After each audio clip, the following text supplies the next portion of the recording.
Now, part 2, and we are doing multiple choice and map labeling.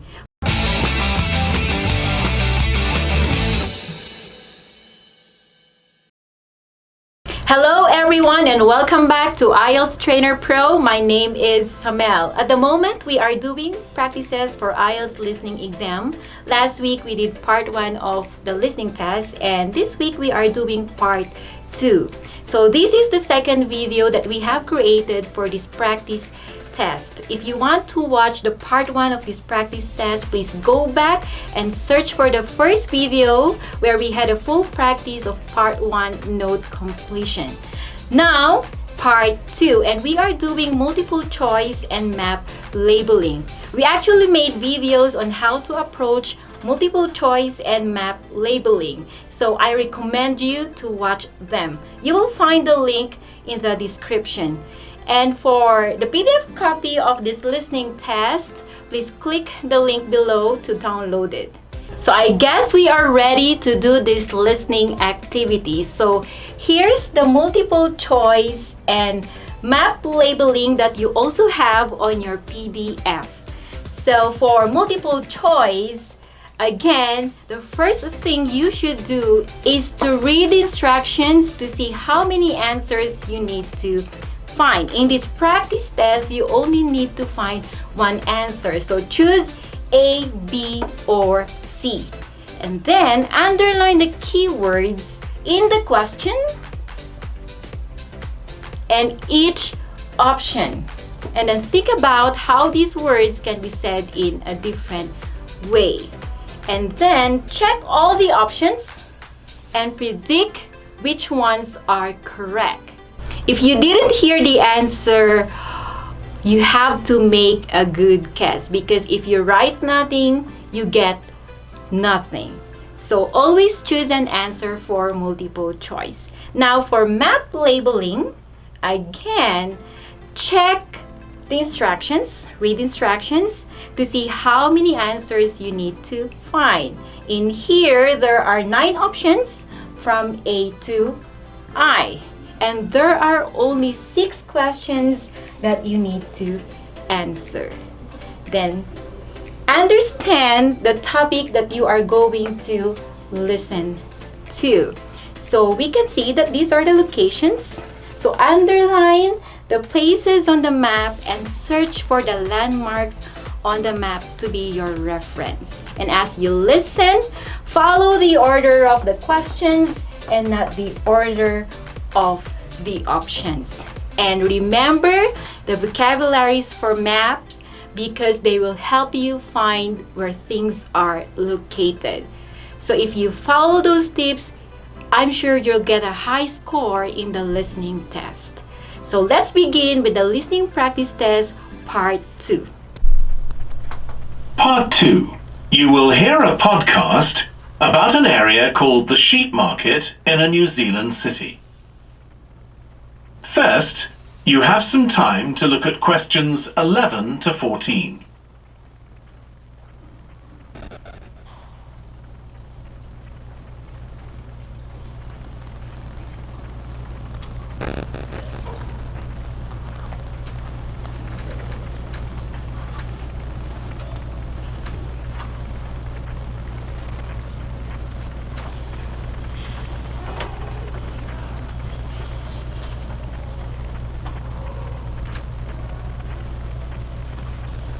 Now listen carefully and answer questions 11 to 14. Welcome to this podcast about the sheep market, which is one of the oldest parts of the city. As its name suggests, there was originally a market here where farmers brought their sheep, but now it's been redeveloped into a buzzing, vibrant area of the city, which is also home to one of the city's fastest growing communities. The nearby university has always meant the area is popular with students who come in to enjoy the lively nightlife. But now graduates embarking on careers in the worlds of fashion and design are buying up the new apartments recently built here to replace the small houses where the market workers used to live. The narrow old side streets are great places for finding original pictures, jewellery and ceramics which won't break the bank, as well as local produce like fruit and vegetables. There's also lots of pavement cafes where you can have a coffee and watch tourists from all over the world go by. The oldest buildings in the area are on the main streets, including the city's first department store, built in the 1880s, which is still open today. The sheep market is a centre for fashion, and there's a policy of encouraging new young designers. The Young Fashion Competition is open to local young people who are passionate about fashion. This year they've been asked to design an outfit based on ideas from the music and technology that's part of their everyday life, using both natural and man-made fibres. The garments will be judged by a panel of experts and fashion designers, and the winning entries will be modelled at a special gala evening. Parking at the sheep market is easy. There are plenty of pay and display car parking spaces on the roadsides, which are fine if you just want to stay for an hour or two. But if you want to spend the day there, it's better to park in one of the 4 underground car parks. It's not expensive, and if you can present a receipt from one of the local stores, you'll not be charged at all. After 6 p.m, many of the car parks have a flat rate which varies, but it is usually very reasonable. Before you hear the rest of the podcast, you have some time to look at questions 15 to 20.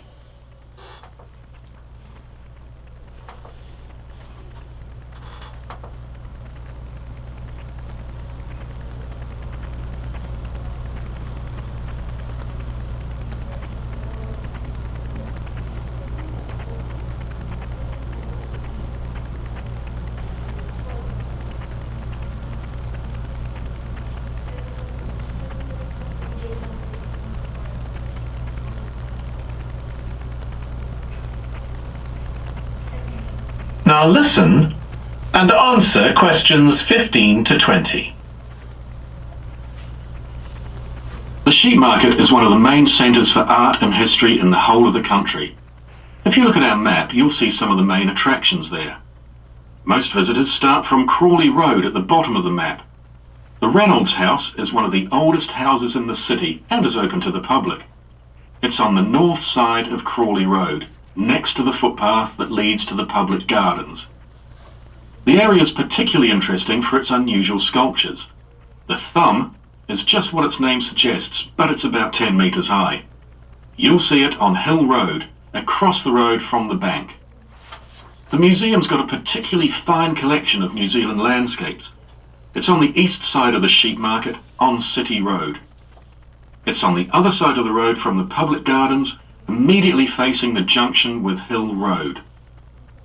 The Contemporary Art Gallery is on a little road that leads off Station Square, not far from the public gardens.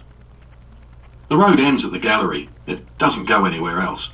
That's open every day except Mondays. The Warner Gallery specialises in 19th century art. It's on City Road, near the junction with Crawley Road, on the same side of the road as the public gardens. It's open on weekdays from 9 to 5 and entry is free. Finally, if you're interested in purchasing high-quality artwork, the place to go is Nucleus. You need to go from Crawley Road up through Station Square and east along Hill Road until you get to a small winding road turning off. Go up there and it's on your right. If you get to City Road, you've gone too far. That is the end of part 2.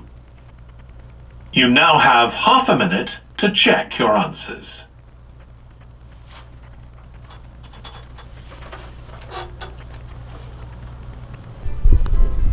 And now I'm about to show you the answers. Please stop the video and check the answers.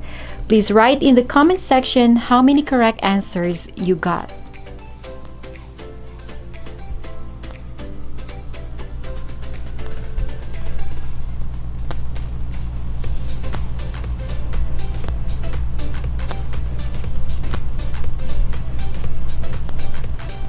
So thank you so much for watching, and I hope you found this video useful. And if you did, please hit the thumbs up and remember to hit that red subscribe button if you don't want to miss any of our videos. You can also follow us on Instagram, Facebook, and Twitter. So thank you, and I'll see you next time.